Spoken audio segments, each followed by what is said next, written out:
You're listening to the Diplomats podcast on Asian geopolitics. As always, I'm your host, Ankit Panda, recording in Washington, D.C.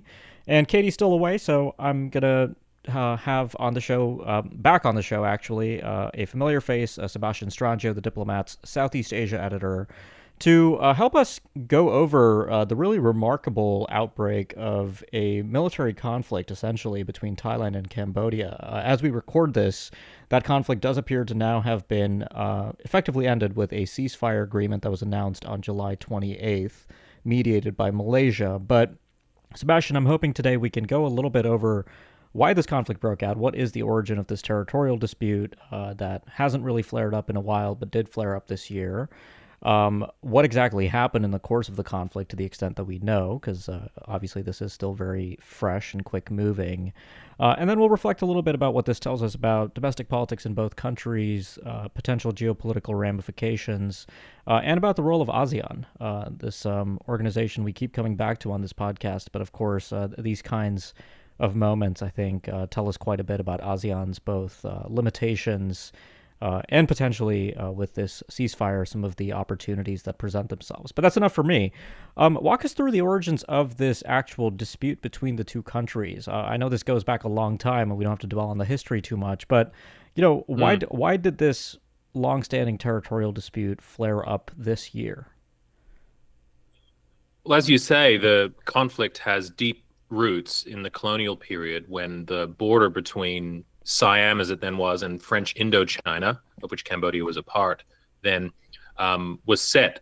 But there were ambiguities in how the border was demarcated and areas that were not fully demarcated, and disagreements about how to interpret the border treaties signed in the first decade of the 20th century. And so this has created an issue of dispute that has resurfaced periodically over the past century, most notably during the crisis over Preah Temple in 2008, which initiated 3 years of sporadic tensions and armed conflict along the border, particularly around this temple, which is perched on the cliff face that makes up the border between the two countries. I think that the outbreak of fighting this year seems to have been preceded by an announcement by both governments of an intention to negotiate their maritime border, which is also undemarcated, in particular to resolve the overlapping claims area, a 27,000 square kilometer part of the Gulf of Thailand, which is believed to harbor valuable oil and gas deposits. And so obviously for both governments, led by close allies as they were, the son of Hun Sen of Cambodia and the daughter of Thaksin Shinawatra of Thailand, Hun Sen and Thaksin having been close allies and good friends for many years, it was thought that this was finally a time when both sides could put aside their differences and negotiate this on a rational basis. But of course, the domestic political context inside Thailand led to Thaksin's opponents beginning to attack this plan, accusing the government of getting ready to sell out Thai territory, particularly the island of Koh Kud in the Gulf of Thailand, to Cambodia. And this led to both sides hardening their positions under pressure from their nationalist fringes. And then the OCA talks essentially stalled sometime late last year. And then tensions appeared to migrate to the land border. Exactly the connection between these two is unclear, but there was an incident in February in which Cambodian soldiers and their families were videoed singing a patriotic anthem at Tam Wan Tom Temple, the same place where the conflict erupted last Thursday. And this led to, according to satellite analysis conducted by the Australian Strategic Policy Institute, a rapid build-up by both sides along the border. There was an armed clash that killed one Cambodian soldier on May 28th, and then the reinforcement of border infrastructure and the surging of assets into this region continued rapidly after that, which culminated in the clash on July 24th. So that's sort of the background. I would add that the presence of Angkorian temples along this border for the Cambodian side raises the emotional and political stakes considerably. But even for Thailand, the history of lost territories, the loss of territories to the colonial empires, which were the way that Thailand managed to stave off full colonization by the West, have left a very deep wound in the Thai nationalist imaginary. making any reminder of these treaties, such as the one signed with the French that set this border in 1907. This made these things subjects of intense nationalist sensitivity. So both nations, found it very hard to back down and to take steps to de-escalate the dispute once things began to intensify. Yeah, so I think let's dig in a little bit on the actual conflict, which I guess we saw just about 4 days of fairly intense fighting. I mean, just the numbers that I've seen reported publicly about the numbers of civilians displaced, I think really seem fairly remarkable. Is it right? I mean, is your reading that it's about over 100,000 civilians on both sides? That's The latest figure that I saw cited in the press was 270,000 in total. yeah. So That, it's much larger than the Previer conflict. Yeah, that's quite remarkable. So let's talk a little bit about, I mean, just these last few days. So some pretty intense escalatory spirals between the two sides. What's your sense of just how much escalation each party wanted to essentially pursue here? I mean, obviously, both Cambodia and Thailand took steps to essentially pursue their goals, as it were. But what's your sense of the ways in which the escalation dynamics played out? Bringing us to this ceasefire that was, of course, mediated by the Malaysians. I feel like both sides had a certain degree of political incentive to encourage the conflict. We can go into the details about exactly why, but I don't think either side wanted a full-scale war. Right. And so I feel that, I think the outbreak of the fighting on July 24th is still hotly contested between the two sides. So we really don't know who fired the first shot or took the first step, to turn this conflict hot. But I think that both sides were relatively happy for a limited border exchange. All of the attacks remained confined to, a 5 or 10 kilometer area along the disputed border, and I think that neither side showed much intention of expanding the theater beyond that. Although, of course, given the escalatory dynamics at play, I think that this was a very serious risk.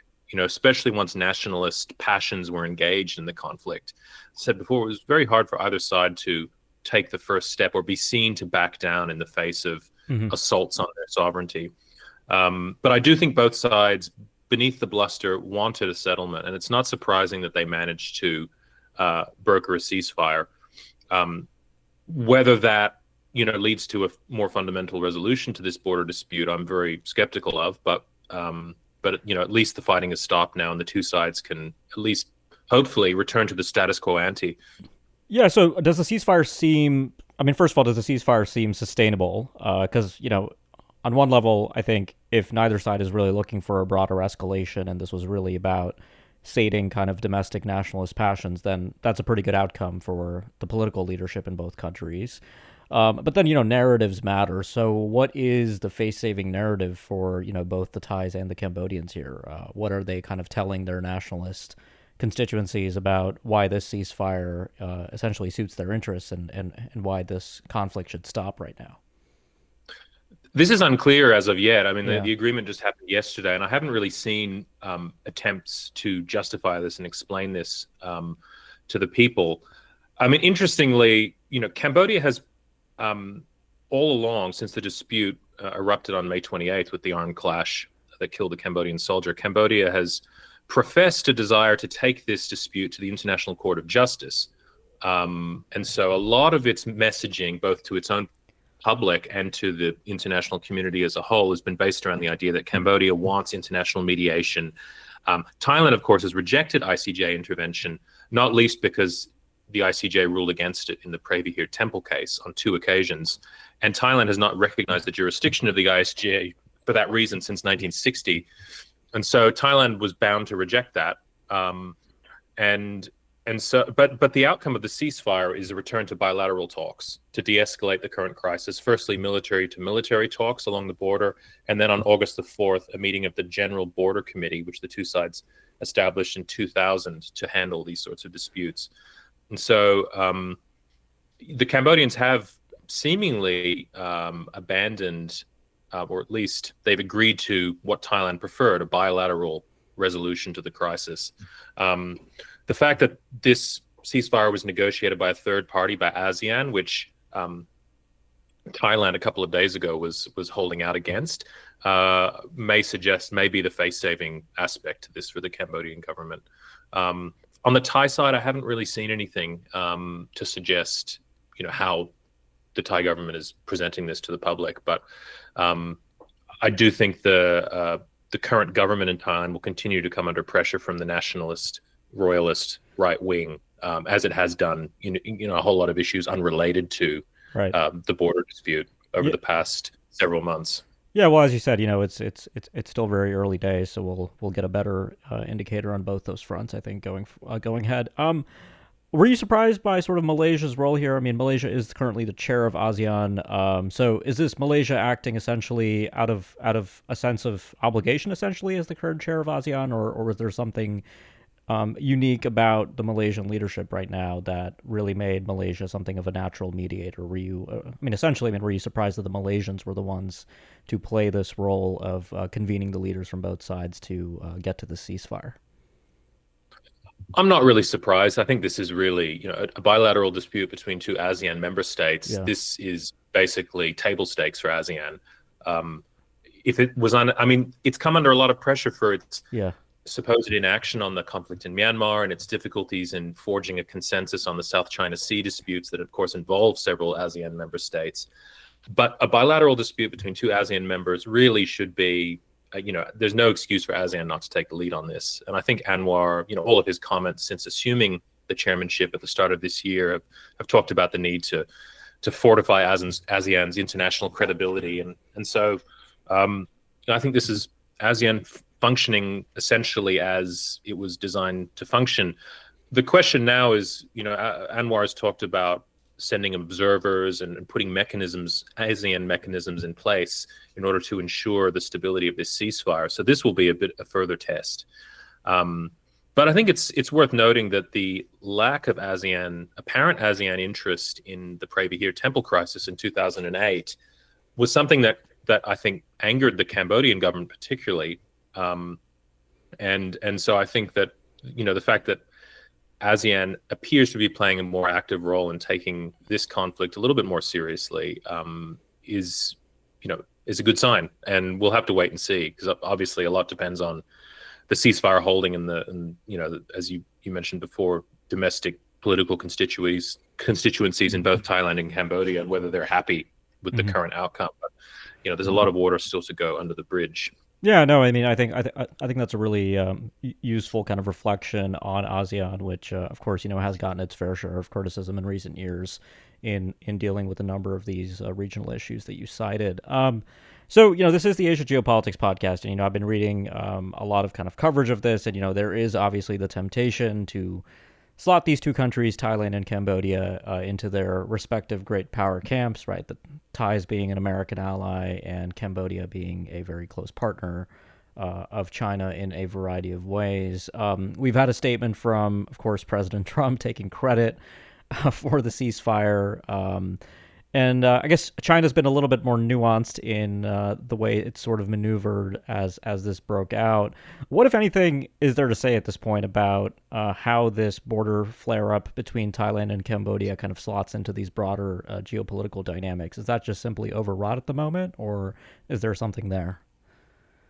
I do think to describe this, as I saw a lot of people doing on social media, as a U.S.-China proxy conflict was a little bit simplistic. I mean, obviously China has very good relationships with the Thai government, with all parties from the Thai political spectrum, really, and as well as good relationship with Cambodia. And I don't think either the US or China wanted to see this develop into that sort of thing.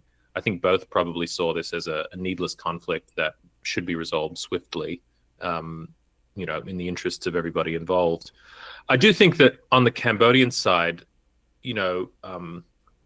one of the puzzles, I think, for a lot of observers, both of regional diplomacy and also Cambodian domestic politics, is the steps taken by the Cambodian government to escalate this conflict.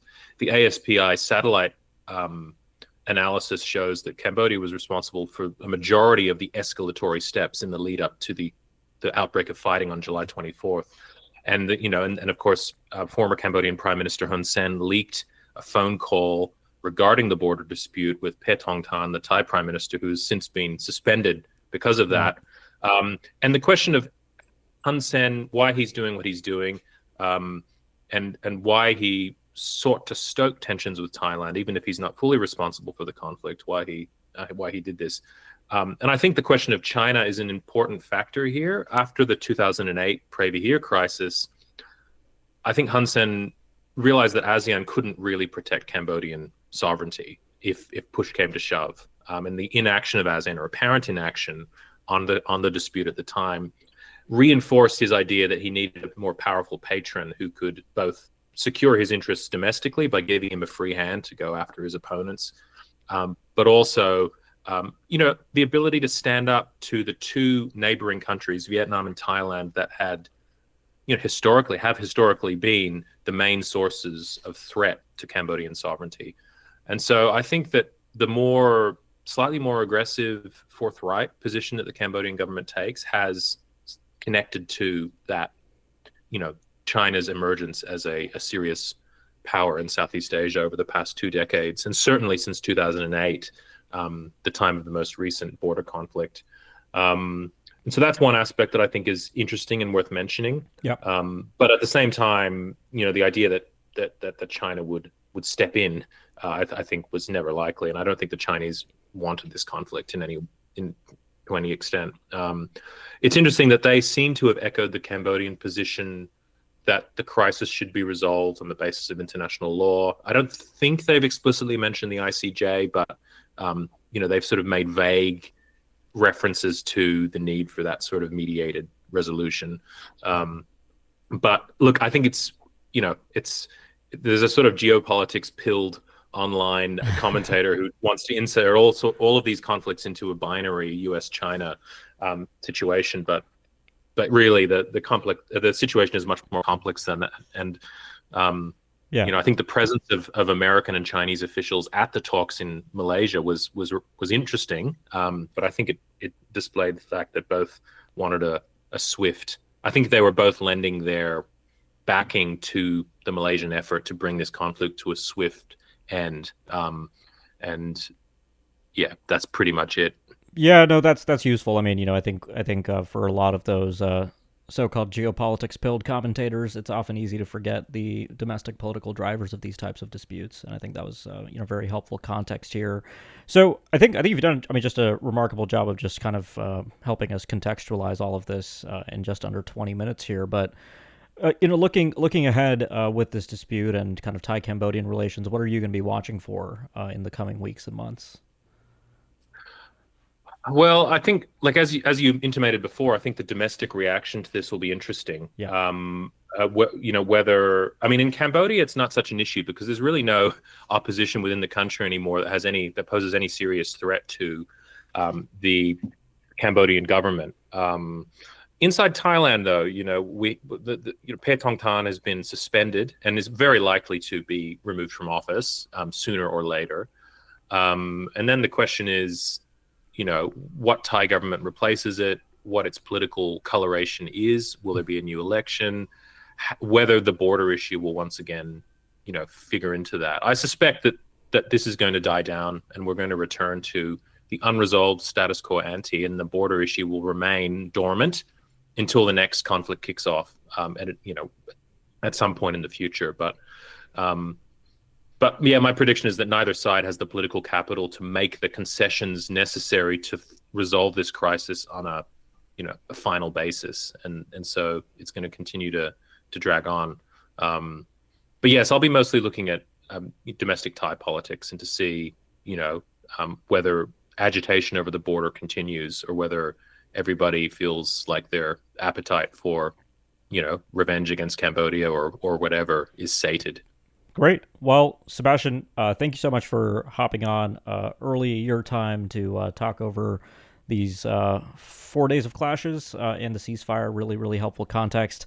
I'm guessing listeners can find your thoughts to come on this soon at The Diplomat, so definitely go check that out if you're listening to this episode and you want to dig deeper into this.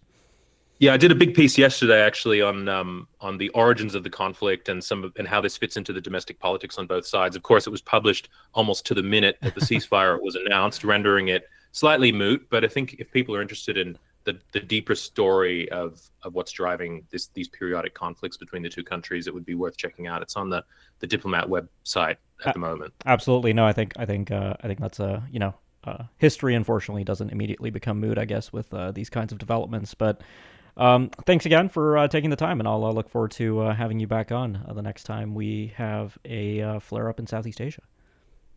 Thanks, Ankit. Speak to you soon. For listeners, make sure you keep up with future episodes. You can do that easily by subscribing. And if you've been a subscriber to the show, but you haven't yet left us a review, please do that. You can do that anywhere you get your podcasts. It really does help us grow the show. And finally, if you have suggestions for future topics that you'd like to see covered on the podcast, do reach out to us on social media or by email. Thanks a lot for listening, and we'll be back soon with more.